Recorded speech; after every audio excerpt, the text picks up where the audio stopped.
And they're not just hacking computers, they're hacking our biology is what's going on now. You're watching Rise and Shine, your business tech boost with me, Charly Leetham. I have been in technology for over 40 years and I have been running Ask Charly Leetham for nearly 2 decades. People hire me so they can do what they do best, which is run their business, while I handle the tech that keeps everything running. This podcast gives you practical advice you can actually use. Straight talk about what works and what doesn't. Today I have a guest, Robert, and I didn't check how to say his last name. I'm sure it's Siciliano, and I'm sure he will correct me if I am wrong. Is a security analyst, best-selling author, and the architect of the strategic human firewall, which we're going to ask all about. Robert has served on the board of the Identity Theft Resource Centre and is a core contributor to the Realtor Safety Initiative. Now, from what I can see, Robert appears to go to extremes to prove a point. He once even bought a working ATM off of Craigslist just to demonstrate how easily our secure systems can be cracked. And yes, I'm sure we're going to be asking him about that today. So hi, Robert. Thank you so much for joining me. And Siciliano, that was perfect. Nice job. Thank you. Thank you. Excellent. Well, not bad given that I didn't check. So, Robert, look, I gave you a bit of an intro there, but I like to get my guests to talk a little bit about themselves. So why don't you tell us a little bit more about who you are, how you came to be here, and, you know, just a short one so we can actually get in and talk about not just the interesting stuff, because you're very interesting, but the other interesting stuff. Sure. So number one, I've been married to Maureen for 25 years. And I am a girl dad of a 17-year-old and a 20-year-old, and a dad to Minx, the Belgian Malinois, who's my dog. Mm-hmm. And I have 5 snakes. Okay. That one does my head in. Being Australian and snakes, not a good thing. So my snakes aren't like Australian snakes, which are mostly like poisonous and venomous and huge. Mine are, you know, they hang out with me. Yeah, there's my phobia kicking in.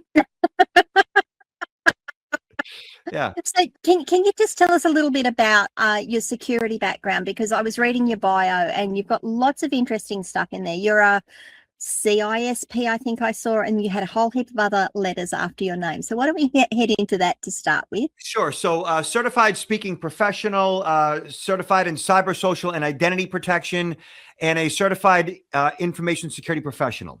All that being said, I have been doing what I do for 30 years professionally, 40 years truly since I was a teenager.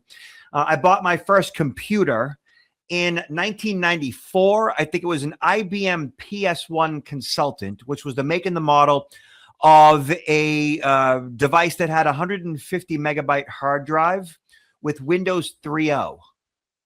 And I eventually upgraded to Windows 3.1. And I had to buy a card to install so I can get dial-up connection to AOL back in the day. And about maybe a month after I connected that card into my desktop and had the ability to accept credit cards via merchant status, via AOL, I got hacked in 1995. And I did not know what happened to me. I just knew that I lost thousands of dollars via credit card fraud. It was a brand new thing for me. And I was devastated because of the financial loss as a result. And at the time, and still today, I was teaching personal protection. You know, personal protection is what I do as it relates to violence and theft prevention. And back then, it was just in the physical world.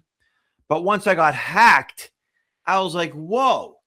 Theft is now a virtual thing. I could be hacked via AOL. It was brand new. And so my training back then evolved from, or included not just physical security or physical theft. It was now, you know, online. And so I saw back then, like, if this could happen to me, this can happen to anybody. And as upset as I was in regards to the loss, I was intrigued. My thing has always been reverse engineering the sociopaths and the psychopaths process. how they choose their victims, how they, do their jobs essentially. And by reverse engineering the bad actors, we have a better understanding of how they choose their victims and what we need to do to tighten up. And so I've been doing that ever since. And here we are today, 30 plus years later, and criminal hackers are as organized as they've ever been. They're making billions every single year. It's going to become like a $12 trillion problem by 2031. And they say that there's probably about 300 billion of our records in the hands of criminals as we speak. So it's a big deal, and I'm here to talk about it. So you said a couple of really interesting things there. First of all, the PS1. I haven't thought about a PS1 in years. Yeah. That takes me way back. But it's interesting to me, you say you got hacked back in 1994 or 95, and it sort of came out of the blue for you. It has always been there. I mean, people are going to steal things. People are going to try and scam you one way or the other. And if they can do it electronically, they're going to do it electronically. What did you say? $12 trillion by 2031. Yeah. 2031. So that's 7 years. 5 years. Yeah. It's coming. It's coming fast. 5 years. Yeah. Yeah. And you also said that they're as organized as ever. Now I'm seeing, just from my own point of view, and I speak on this a lot with my audiences, because they need to be aware that they can be hacked anyway. And I don't care how good your technical stuff is, you have to be physically aware of it, because it's not going to save you if they hit that psychosocial stuff that you were talking about, the social engineering side. But you said they were as organized as ever. I'm seeing it's almost like there are, well, no, it's not almost like, we know there are groups. We know that there are organizations that are organizing. They're pulling these hackers in. They're getting them to do it. It's like the mob. It's like organized crime. That's what it is, isn't it? So what most people are unaware of is that most fraud today that's considered cybercrime is taking place in Russia, in China, in Japan, the US, South America, Eastern Europe, and Southeast Asia. And the perpetrators are organized crime. Like, when we think organized crime, we think of like the Italian mafia, but it is like Russian mafia, Chinese mafia, Japanese mafia, and so forth, right? And they're making, when I say they're making billions, like they're making hundreds of billions of dollars every year. And the people who are actually perpetrating the actual fraud, like the phone calls you get, the emails you receive, the text messages, those who you engage with on social media that instant message you, the people that are actually doing it, the boots on the ground, they're actually victims of human trafficking is who they are. So organized crime is actually stealing humans, holding them against their will, and forcing them more than 18 hours a day to scam us. So, for example, like in Myanmar, there's I think it just closed down, KK Park, a compound about 85 acres, housing about 3,000 victims of human trafficking. And these are people who, like, they get a job. They answer a job listing online. Sign up bonuses, room for advancement, housing, food, all taken care of. They'll fly you there. They'll provide ground transportation. And they do all that stuff, except when you get there, you don't get a dime. And they confiscate your passport so you can't leave. And you can't leave because it's all barbed wire and guns, That's who's actually perpetrating the crimes today. So you and I, our clients, that's what we're all up against. And when you have organized crime using slave labor, and it's down to a science at this point, they understand exactly what it takes to get you and I to wire funds, to transfer money out of our accounts, to cough up sensitive information. They understand to a science our biology at this point. And they're not just hacking computers, they're hacking our biology is what's going on now. Okay, so first of all, that is horrifying. It makes a heap of sense to me. It is still horrifying. And I know people are going, well, why aren't we stopping it? I know that there are organizations around trying to work on this. It's just one shuts down and another one starts up, and another one shuts down and another one starts up. And I don't know whether there's anything we can do around that ourselves to help those people out. But we do need to make sure we're protecting ourselves from all of this. Now, you said they're hacking our biology. What did you mean by that? So we are, as humans, obviously, right? We are what is considered an interdependent species. We are dependent upon each other for our survival. Man needs woman, woman needs man, ultimately to procreate, to further the species. Plain and simple, okay? And the basis of being interdependent means that we trust by default, and we truly do trust by default. Like, we come out of our mama trusting automatically. And as a result of that default to trust, that biology, over the years, I've determined that we essentially possess, all of us, every one of us, what I call the human blind spot. And the human blind spot is the psychological and biological instinct to trust each other. And essentially, it is this cognitive gap where biological trust overrides most forms of suspicion. Like, if somebody's lying to you, we truly want to believe that they're not lying to us. We default to wanting to believe them because we don't ever want to think that people would do harm to us, And as a result, this biological trust overrides all forms of suspicion, fraud, AI deception. So this biological default to trust, it essentially boils down to the psychological shortcuts or the heuristics that criminals use to bypass human logic and to tap into us emotionally. So think of it as biological impulse versus intellectual understanding. Essentially, the internal conflict that we possess between our evolved survival instincts and our modern knowledge or lack of knowledge of digital risks. So every single time the phone rings, we get a text message, we get an email, and the person on the other end is intent on defrauding us. We don't necessarily want to see that that's happening, and often we don't. And as a result, we click the link, we provide the sensitive information, we download the file, and next thing you know, like, our device is compromised, our network is at risk, our bank account is empty. And that biology is what puts us at risk. It always has and it always will. But there's ways to upgrade your digital literacy revolving around all these things, cybersecurity, so that you can become a tougher target. And that's what I talk about. Awesome. Okay, so can you give us an example of how they might target that trust? Let's just start there. I've got a list of questions here that I want to ask, but let's just start there. When you say they just work on that trust, what's one of the most common things you see?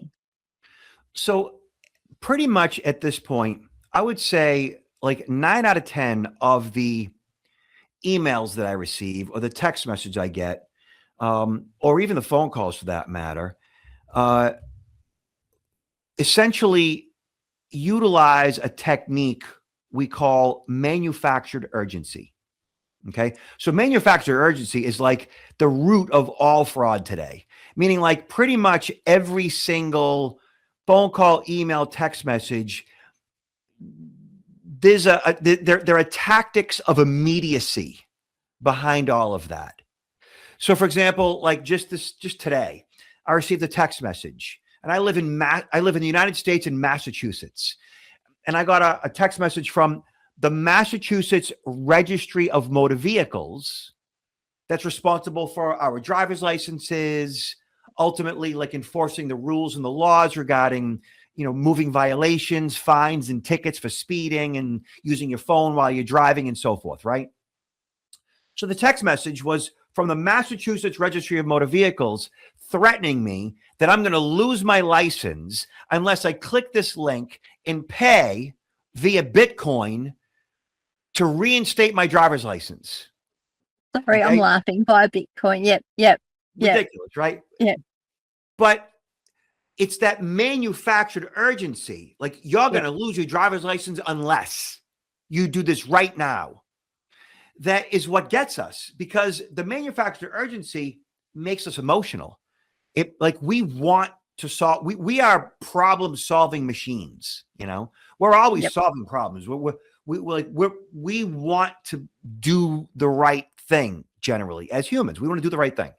And so I want to fix my driver's license right now. And that manufactured urgency, these pretexts, is what gets us emotionally involved in these scams. And so the majority of what I see is that, you get a text message that looks like it's coming from PayPal or a major, retailer, that like you have just paid $500 to this particular company.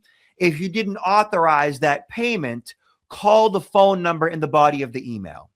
Now, when you call the phone number in the body of the email, you're going to get somebody on the phone that truly knows how to manipulate you, and the majority of these scams today are targeting people that, like, you and I already have a clue. Like, we pay attention. We've been doing this for decades. Like, you and I, it's unlikely in the course of our lives that we're going to get hooked into one of these scams. It's possible, but it's unlikely that we're going to follow through, because you and I are paying attention all day, every day. We engage in what we call situational awareness. Like, not just when we're walking down the street, looking to the right, looking to the left, knowing what's going on behind us. Situational awareness for you and I is like, we're looking at each phone call and text message and email. We're dissecting it. We're looking for the fraud in it already. We're anticipating that. But a lot of people don't do that. Well, I actually just want to hit on that one a little. I did get done a couple of years ago, and I mean many, many years ago, and it was exactly that PayPal fraud. Oh, we've taken money out of your account. And I wasn't even thinking, there was something going on with the kids. The kids were younger. Something was going on with the kids. Everything had piled on. I went, oh, I've got to deal with this. And I rang the number.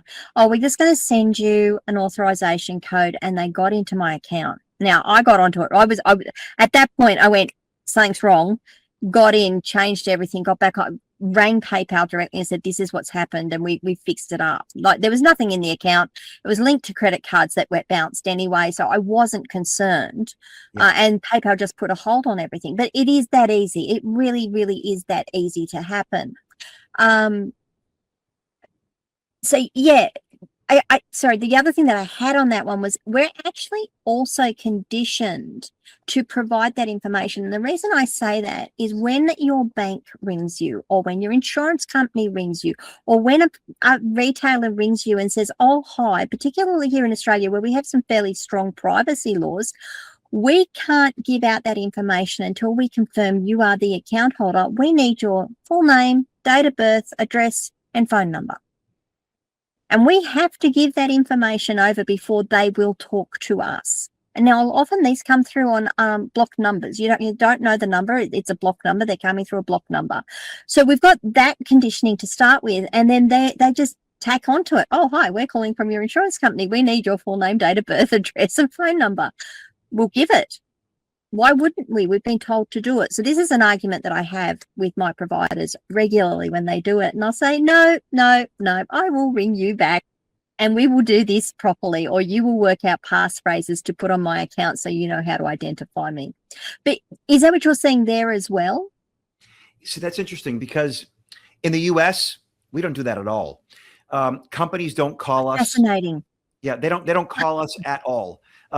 The dialogue that you have with your providers, your vendors, your insurance companies, your banks, your institutions, all of that is done via mail. mail, like literal paper mail. So if there are issues with your account, you're going to get a letter in the mail. You're probably also going to get a notification via email to log into your account and check the notification within your account, which of course requires a username and a passcode, and in many cases, two-factor authentication, which you should enable two-factor authentication for everything. But all communications are paper-based and facilitated by email. Nobody calls anybody. Oh no. Oh Nobody no, I calls get my anybody. no.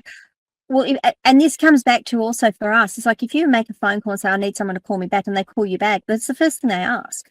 We need to identify you are who you say you are. And they really don't like it when I say, well, I need you to identify who you say you are. So can I have your full name, date of birth, address, and phone number? And they're like, well, I can't give you that information. Oh, guys. So that's fascinating to me. You don't actually have that interaction, whereas we are trained for it. Like, to me, I think that's actually a preconditioning to give out that information. Yeah. And so I don't agree with how Australia is doing it at all. Now, the problem here in the States is that I would say 99 out of 100 people don't understand that your bank, your government agencies, your various institutions are not going to call you. They don't understand that. So when the phone does ring, Really? and somebody poses as local law enforcement, CIA, Secret Service, your bank, and so forth, they believe it, which makes it even worse. That actually, yeah, I can imagine if you're not preconditioned to it and you still believe it, it is one of those things. So that's what the scammers do, though, that they still give you a call and say, hey, I'm calling from the local sheriff's office, and if you don't pay your fine, we're going to come and arrest you. All the Wow. time. Yes. Yeah. Wow. Okay. All righty. So that sort of sets up the situation here, is what we're dealing with and what everyday people are dealing with. And I really want to say to people who are listening to this, don't feel bad. Don't feel like you've done something wrong if you do fall for these things. These things are easy to fall for because of the way we're conditioned. And this is one of the things we're trying to get through here, is that we are conditioned to share this information. We are conditioned to trust people and give out this information. As Robert said, he and I are probably a little bit more cynical about it in our approach. But you know, when you say don't feel bad about this stuff, like it's just, if you don't mind, like when you say don't feel bad, like if you have responded and this and that, you know, I deal with people who are victimized all the time. And 100% of the time when I work with victims, they always say, how could I be so stupid? Right. But here's the thing. I don't think any person that I've ever met who was victimized is stupid at all. They feel stupid, but I don't think that they're stupid at all, because what they are is just basically human. And they've been scammed by sociopaths and psychopaths that understand our biology. And the sociopaths and psychopaths, the medical institutions will tell you that these diagnoses are people who have a, disease of the mind, so to speak, whether it's nurture or nature, how they became that way. These are people that truly do not experience empathy, sympathy, guilt, or remorse. They're a part of our population that truly has no shame, and they look at you and I as their natural prey. They are the human predators amongst us, okay? Yeah. And so when you think predators, you think lions, you think wolves, right? And, when a wolf chooses a rabbit, is the rabbit stupid? No, the rabbit's just prey. And it's just natural and it's normal. It's always been like that. Now, even though it's natural and it's normal that we have human predators, it's not necessarily a good thing, but it is normal. I mean, it's always been like that, and it will always be like that. And it's our job to a degree to recognize that, to understand that there always has been, there is, and there always will be this criminal predatory element out there. And we have a certain responsibility to recognize that and to recognize risk. So when it comes to digital, when the phone rings, when an email comes in, when you get a text message, you have a certain responsibility to yourself to pay attention to what's really happening here. Is this who they say they are? And we should do what is necessary to make that determination. So let's just dig into that a little bit further. And I love how you say that. Yeah, this is just our natural tendency. This is what we do. Yes, we can be more situationally aware. Yes, we can train ourselves, like some of us has, to be, I'm going to use that term again, cynical about that's a joke. And yes, if anyone's asking, yes, it has bit me when I've had something come through that is actually legitimate and I've spammed it and ignored it because it looks spammy to me. I do get caught with it. I would rather that than the other though. So that's one thing. What do people need to do? Let's talk about this in terms of business. What is it business can do to protect themselves? I know we've got a whole heap of questions here that I can ask, but I really want to sort of just get down into what should businesses be doing about this? What is it that stops them protecting themselves, or what is it stops them being protected, not protecting themselves? What is it that they can be doing, and what can they do to raise their situational awareness? Well, first and foremost, there are certainly tactics and strategies and, risk reduction strategies that we need to adopt, right? All of us. Everything from, like in our personal lives, locking our doors at home, considering a home security system. Like these are all basic things, understanding physical self-defense. Like personal security is personal security, right? It's violence and theft prevention. But personal security is also protecting our own identity, our credit cards, our passcodes, and all that stuff, right? And I'll certainly speak to all of that. But in addition to that, because part of what you said was, what prevents us from doing that? Well, what prevents us from doing that, first and foremost, is the human blind spot and how we look at security. So let me kind of walk you through a couple of things of what I do. All right. So most security training is what we call security awareness training. And security awareness training for like companies is something called phishing simulation training. And phishing simulation training is when the company will actually like phish their employees to see who clicks the link, who provides the sensitive information, who downloads the file, and so forth, right? So phishing simulation training generally is like necessary to educate the employee on what to look out for. But what phishing simulation training generally fails to do is it doesn't necessarily recognize that employee, that human, where they're at in their own lives. Meaning like they're not really talking to that employee about their own personal security. And I think it's their own personal security that really truly means something and matters to that employee first. But we don't really address that in the corporate setting. In the corporate setting, we say, hey, do this, don't do that in regards to phishing or else. You're going to get fired. But we're not talking to the employee about how to manage their own passcodes, how to set up two-factor authentication in their own lives, how to protect and manage their own bank account and protect their own identity, protect their own money, And I think that if we start with that and kind of back it up and make all security personal to the employee, then they begin to look at protecting their businesses much more effectively because they begin to recognize risk as it pertains to them. And then they can see how risk affects the organization. So it begins with us. It begins with the employee. It begins with the company officers in their own lives, right? So your small businesses, start with managing your own passcodes. Start with setting up two-factor authentication. Start with updating your hardware and your software so you're on the latest version of your operating systems and all that stuff. And we'll certainly speak a little more in depth to that. But backing up even a little bit more is our human resistance to security. So when I get in front of a live audience and I talk about all this stuff, I ask them a number of different questions to kind of see like where they're at, right? And some of those questions revolve around like, okay, so how many of you can honestly say you're using a different passcode across all your critical accounts? How many of you? And usually in a room full of 100 people, let's say, I get like 10 or 15 people say, oh yeah, I'm using a different passcode across all my accounts. 10 or 15.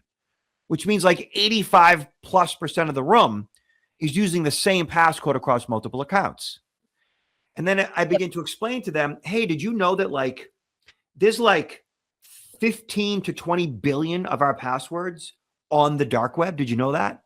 And I take them to the dark web and I show them, and they're like, whoa, this is real. And so now they're beginning to go, okay, so what do I got to do to make sure that my passwords aren't going to get hacked? And I'm like, okay. And I show them a password manager and how a password manager works, which is a great time efficient, private, secure tool designed to manage all the passcodes that you truly need to manage your digital life. Because unless you're some type of a Rain Man savant, I don't know how you can remember 100 different passcodes, you know? So I've been using a password manager for 21 years, and I love my password manager.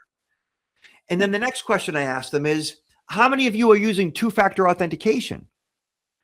If I get 15 to 20% of the room to raise their hand. Even less. Even less. That's a lot, you know? So 80 to 90% of most people, like everywhere, all over the world, 80 to 90% are using the same passcodes across multiple accounts, and they're not using two-factor authentication. And it's like those two things are truly what makes us the biggest target. And so as I'm explaining all of this, and I point out how easy it is to set up a password manager and how easy it is to set up two-factor authentication, and really all you got to do is go to Google and search two-factor Gmail, two-factor Hotmail, two-factor PayPal, and so forth. And right there in the first page of search, you're going to see PayPal explaining how to set up two-factor authentication on their website. Piece of cake, you know? And so once I explain all that stuff to them, they're like, okay, I want to know more. And then I asked them, like, well, so how many of you have a home security system? So here in the US, and this is kind of a big question because it tells a lot about people's thoughts and feelings revolving around security. It's kind of a big deal. So how many of you have a home security system?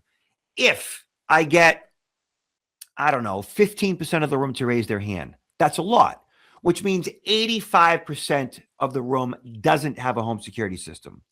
And then I point out to them that in the US, at least, every year, between 1 million and 2 million homes are burglarized. That means in the next 10 years, 10 to 20 million homes will be burglarized. And they're like, whoa, I didn't realize that. But then I say to them, okay, so why don't you have a home security system? Because, you know, you probably thought about it at one point. But then at one point you said, no, I'm not going to put one in. Well, why didn't you? And so the most common answers that I get are, number one, oh, we don't have a home security system because we have insurance. As if home insurance is going to protect you at 3 a.m. when somebody breaks into your house. Oh, so I'm not laughing. I'm not laughing at the fact that it's just, oh my goodness. Oh my goodness, right? And the other reason they give me is, oh, my husband says we don't have a home security system because if they're going to break in, they're going to break in. What are we going to do? And my response to that fatalistic view of security is I would divorce that man, to be honest with you, you know? And then the most common answer that I get when it comes to why we don't have a home security system, people say, well, I don't have a home security system because I don't want to live like that. And I say, well, what does that actually mean? They say, I don't want to have to worry. I don't want to live in fear. I just want to trust people. I don't want to be paranoid, they say. And they say that all the time. I don't want to be paranoid. And I say, what does that actually mean? And I say, so I'm a guy that actually has, and this is true, I've got like 20 plus security cameras between inside and outside my home in total, 20 plus security cameras. Maybe a little excessive, sure. But when I ask that question, I said, what do you think that makes me? I wake up every day with 20 security cameras. What am I? And the whole room goes paranoid. Like it's funny, you know? And so what they are truly saying is, and as I'm sure you know, paranoia is a mental health dis-ease of the mind. And people who truly suffer from that, and it's an awful, awful disease, people who have paranoia are constantly on red alert. Like they truly do think that others are out to get them. It's an awful existence. Mhm. I have family, close family that suffer from this. And I see how devastating it is for them. And that being said, like when we equate security with paranoia, and security is about gaining control, and paranoia truly is being out of control. When we equate the two, why would you ever want security in your life to begin with if it's about worry and fear and paranoia? And so we have so much resistance to security to begin with, which is truly why we don't adopt it. So when you see like less than 10% of people are using a different passcode, and less than 10% of people are using two-factor authentication, it's because I don't want to live like that. I don't want to have to worry. Security is not my responsibility. It's not going to happen to me anyways. And they function in denial. That's how we are as humans. Yeah. So, I mean, I've got insurance. Well, all insurance is going to do is cover you for some of the stuff you lose. Maybe. If you don't have a security system, they might just say, no, you live in a high risk area and you were told and it's not covered anymore. That one. Yeah. It drives me nuts. Yeah, that one to me is a bit of a wow. The other one that you said is, we're going to get broken into anyway. Yeah, okay. I'm gonna be really bluntly honest. If someone wants to get in, they're going to get in, no matter how good your security system is. Let's just accept that that's the case. If you have a security system, the stats are something like there is an 80% chance, like exceptionally high chance, they will go elsewhere. They will not even try to touch your house, to touch your property, because it's too hard. They are going to go and find the next easy target. And I'm sorry to say that. If that's my next door neighbor, maybe they should have a security system too. Exactly. Having that security system isn't about being paranoid. It isn't about living under surveillance all the time. It's about putting that hard, crunchy exterior around yourself that's just that little bit harder to get through to make someone else go, I'll just go for an easier target. Yeah. It's about becoming a tougher target. As simple as that. It's about layers of protection. The more things that you do, the tougher target you become, the less attractive you are. And there always has been, there is, and there always will be a criminal element out there. They're going to choose someone. You just don't want them to choose you. It's really, truly that simple.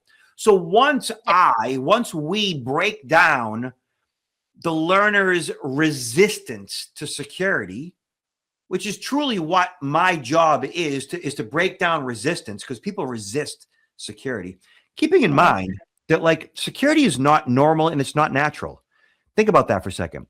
Security is not normal and it's not natural. Why? Because security is about predators and thieves hurting and harming us. We, by default, want to believe and do believe that everybody is generally good, which most of them are, and that we trust by default. Trusting by default means that, people are okay. They're not going to do me harm. I don't need to worry about that because I trust. But no, there's like there is literally, they say, and you could Google this, about 3% of worldwide, about 3% of women and as much as 6% of men are these sociopaths and psychopaths that I speak of. The hardcore narcissists that make a lot of noise, and many of them do harm. And the other 97%, people like you and I, are the ones that, are the prey.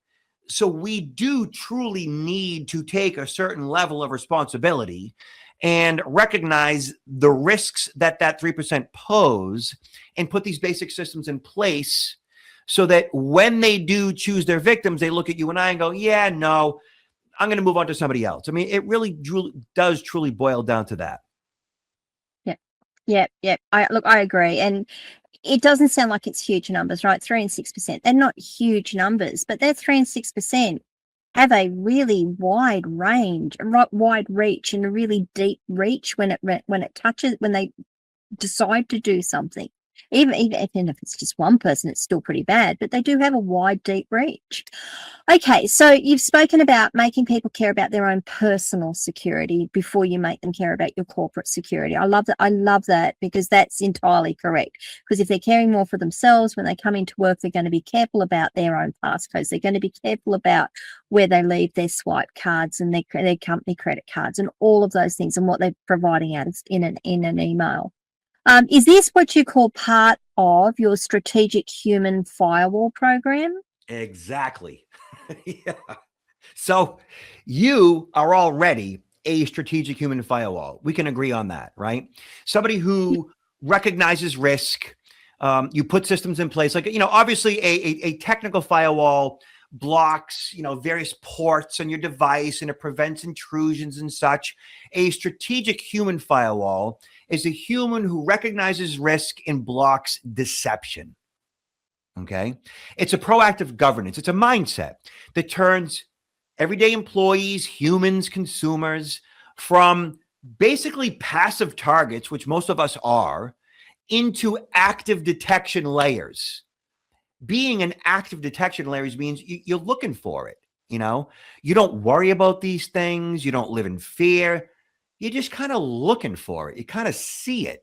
It's like you are walking down the street and you're paying attention to your surroundings. It's situational awareness.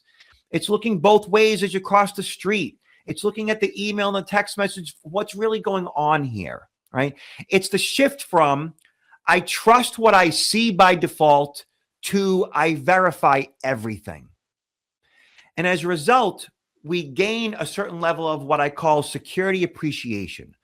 So security appreciation really truly is the shift from basic security awareness, which is just knowing, to appreciation, which is caring, And so when employees, consumers, humans appreciate how security protects their own lives, truly behavior changes permanently.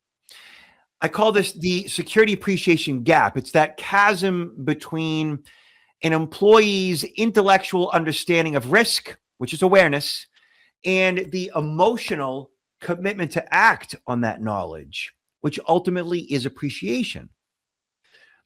And what this results in is what I call the kitchen table effect.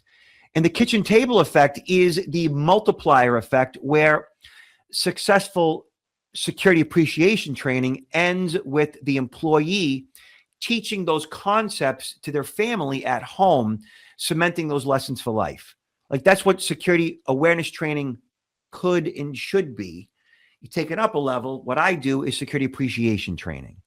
And so in the end, people look at managing passwords going, oh, yeah, I want a password manager. It's non-negotiable. Password manager. I'm setting up two-factor authentication for everything.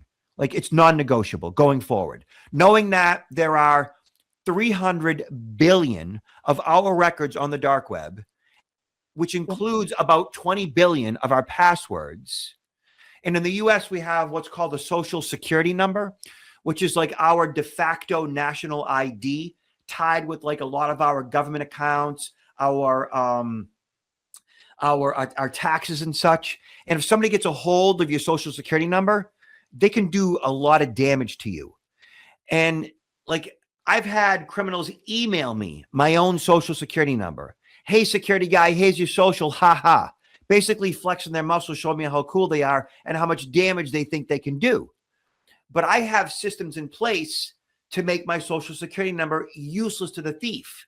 The same way I have two-factor authentication in place to make an exposed password useless to a thief, and so on. So once you understand like the basics, you want and engage in more security in your life, because why wouldn't you? Yeah, why wouldn't you? Yeah, it's kind of hard for me to imagine not being security conscious anymore, even down to people laugh at me. I mean, they do, because they call me paranoid. I was down picking up a package from the post office the other day, and I was asked, "What's your address?" And I stopped. I actually froze and my brain stopped working. And I looked and I went, "Which address are you asking for? Because why are you asking for my physical address when I've had this sent to the post office to pick up? What's your address?" And it actually caused a physical response to me to go, no, that's way too much information to hand out. And I was at the post office of all places. So for me, it's really hard to imagine not being security aware, not having that situational awareness of, I'm putting my password in here. Is this a secure form? Am I on the right site? Have I got, it's not asked me for two-factor authentication, and I know I've got two-factor authentication set up on this site. Oh dear, this is possibly not the right site. And going through that. So where should small businesses actually start off then? So you're talking about helping. Is your suggestion for small business that they help their employees secure themselves first? Yeah. So how would start you off handle with this with small start off with business? basic security awareness training, right? So to get everybody up to speed regarding protecting their own stuff, everything from their own identity to their passwords to two-factor authentication to their own bank accounts, managing digital risk in their own lives, right? And for you and I, for most of us, the basics include, like your hardware. So your laptops, your desktops, your mobile phones. I think it's important that we upgrade our hardware at least at a minimum every 4 to 5 years. I think a laptop or a desktop that's like 6, 7 years old is just too antiquated. The technology behind it doesn't support newer, more robust software, security software, and so forth. So you really need to update your hardware at least, like at a minimum, every 5 to 6 years. I try to go like 3 to 5, and that's my window, 3 to 5. 3, like you can really work a device for 3, 4 years, but after like 5 years, it starts to lose a certain level of, viability. Okay. So that's hardware and software. Same thing with phones, same thing with laptops and desktops, same thing with printers, peripherals, like the endpoints, they call them, right? And then from there, you're able to keep your operating systems updated to the latest version. So for example, like in Windows, we're at Windows 11. In Mac, you might know better than I do. I'm not sure what operating system we're on a Mac, but I know I'm on the latest one. Person. Yeah. It's iOS 16 or something. Oh, iPhone 16, iOS. I don't know. Yeah, I'm on the latest one. That much I can tell you. Right. So update your OS as soon as it comes out, or use within a week or two. Right. And then from there, all your software updates that are required, update them as they come in. Like all those updates are necessary to protect you from security vulnerabilities. They call them critical security patches. So update your hardware, update your software, your browsers, your operating system, and so forth. Okay. All basic stuff that everybody really truly at this point can do on their own if they choose to. None of it really truly is rocket science. A lot of that stuff can run in the background while you're sleeping if you choose to do so, to update automatically. And then set up like basic encryption in the device, and out of the box when you buy it, like you can choose to set up encryption while you're setting up through the setup wizard or not. And all of these things are easy to do. If you Google like Windows 11 encryption, Mac operating system encryption, you'll find on Microsoft and Apple exactly how to set up encryption, right? And then the same thing with, set up tracking software. If your laptop is lost or stolen, desktop is lost or stolen, you could search track Macking, Apple tracking, Microsoft tracking, and so forth. And you'll see built-in tools that are available to use for stuff like that. And then from there, like, again, the basics, Wi-Fi, make sure that your home Wi-Fi and your office Wi-Fi is password protected, because if it's not, that means everybody within a 300 to 500 foot radius of your facility, of your home or your office, can log into your Wi-Fi, which is never a good thing, right? So password protect your Wi-Fi. And when you're out and about at hotels and airports and resorts and such, internet cafes, you know, you want to use a VPN, which is a virtual private networking software that locks down all of your data on free public Wi-Fi. So all these basic 101 things are all easy within our capacity. Nothing that I've just spoken to is beyond like pretty much 90% of most audiences' capacity. Like, it's all pretty easy stuff. They say it's got to pass the grandmother test. I don't know why they say that, but in general, most people can do it. So there's a couple of things there that you hit on. One was the track my device. And I just want to highlight there that some people will have privacy concerns, that once that you turn that on, Apple and Google will be able to tell where you are and what you're doing. And there is that level of privacy concern. That's something that is, to me, is about making an informed decision, not saying you should or shouldn't do it, but be informed about that. Make sure you understand what is entailed in turning that stuff on. Securing your Wi-Fi. I actually wanted to add to that. If you've got people coming into your business and we're saying, can I connect to the Wi-Fi? Most routers will have the ability to have a guest segment. You should be putting visitors on your office on your guest segment, not allowing them access to your direct network, and then making sure you lock that segment down so that it can't access the critical parts of your network. That's one of the ways we've seen people get into businesses and get into devices. They've connected to the Wi-Fi. Oh, there's a device over there that hasn't been patched. We will just use that as a vulnerability to get through onto your main network. VPNs, that's a big one for me. I actually have a free VPN course that talks about what a VPN is for small business, how it works, the things to look for, and just as a side-by-side comparison, it's 4 or 5 ones. So if you're looking for that, that's on my site. Sorry, I just thought I'd put that patch in because that was one that I did a couple of months ago when all of this started blowing up for us. Okay. So they're really, really practical things for people. They're not difficult. They're not hard. The one thing that you said, make sure you keep all your apps up to date and make your devices up to date. I'm also going to extend that out.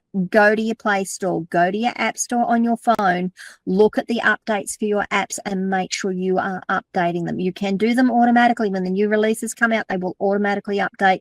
Make sure you're doing them. I don't know how many phones I've picked up off of people going, my device isn't working properly, or this app isn't working anymore. And I've gone in, I'm like, yeah, well, it's 3 months old and they've had 100 patches since that one.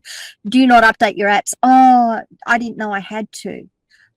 Really, really, really important, not only for interoperability, but security patches are huge on them. Yeah. I don't generally update the security patches like that day.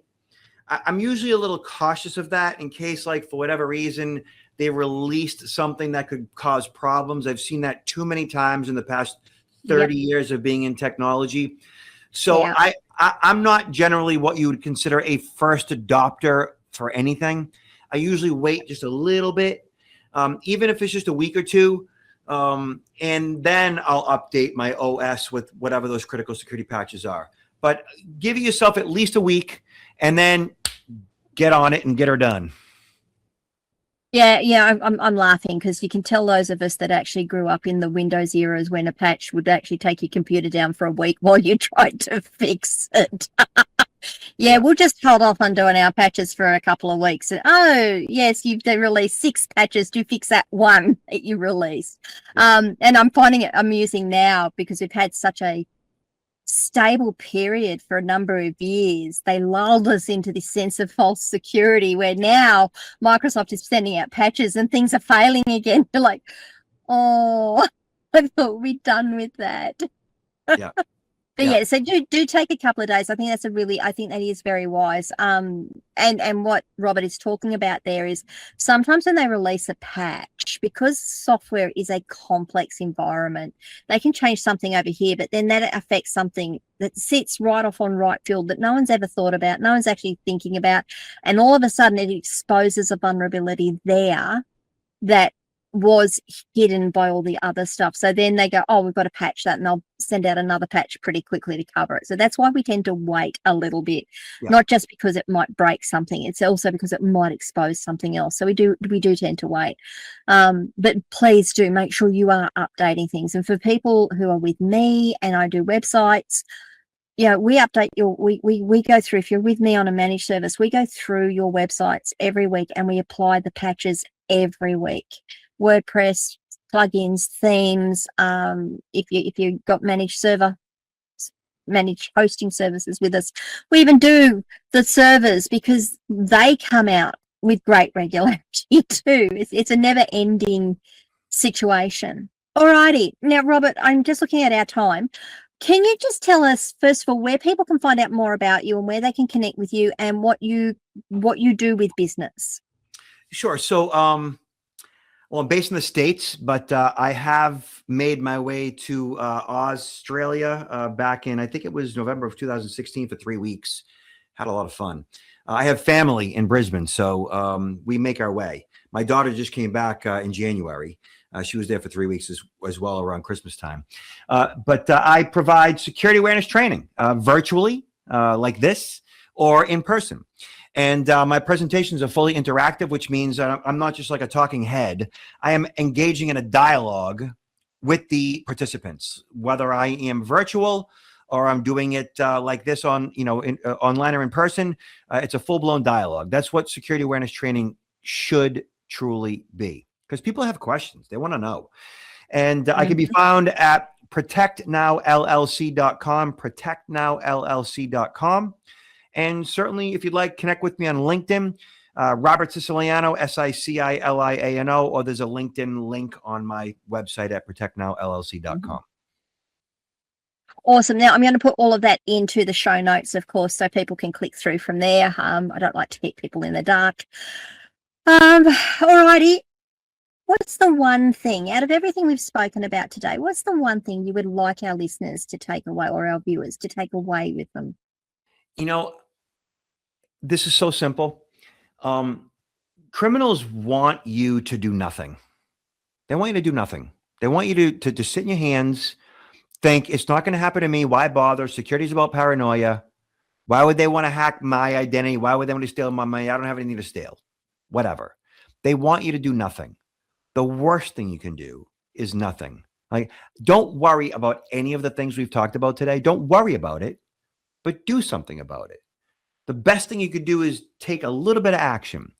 Set up a password manager, change up your passcodes, enable two-factor authentication for all your critical accounts. Heck, if it takes you a year to do all of that for all of your accounts and get two-factor on all of them, you're going to be ahead of 90% of the world's population. Awesome. Now, I am going to add a plug in here. If you guys want to know how to do a lot of this stuff, if you want to know what password managers do, my podcast covers all of this stuff. I go through password managers. I make some recommendations. I've even got one on one of the password managers I use about why it's good, what it gives you, the reporting it gives you. If you're looking for how to set up two-factor authentication, I've got that for a lot of the accounts that most people use. I think I'm going to add to what Robert said here. The first thing I would be doing is set up two-factor authentication. Choose your top 3 accounts. Choose the top 3 that are going to protect your identity. Your Google account or your Apple account, or maybe both, your bank account. There's the 3 that I would be covering, those sorts of things, because they're the key to the most part of your life. And then choose the next and do 1 a week. Just do 1 a week. And by the time you're done, you'll be protected. And as Robert said, you are going to be ahead of most people in the world. Yeah. Awesome. Awesome. Well, look, thank you so much for your time today. I really do appreciate it. Guys, as I have said any number of times throughout this one, I'm here to help you guys in business. I do tech support for small businesses, particularly with an online focus. So if you've got something you're struggling with, if you need help, if you even aren't sure where to start, book a free 30-minute breakthrough session with me. I will be happy to sit down and go through things with you. I'll give as much value as I can in that time. And if I need to recommend someone else to you to someone else, I will absolutely do that as well. But thank you so much, guys, for listening. Thank you so much, Robert, for your time today. That is it for this week. Oh, this episode. I will see you guys all on the next episode. Don't forget, my podcast comes out Monday, Wednesdays, and Fridays. So watch out for that there too. See you guys. Bye.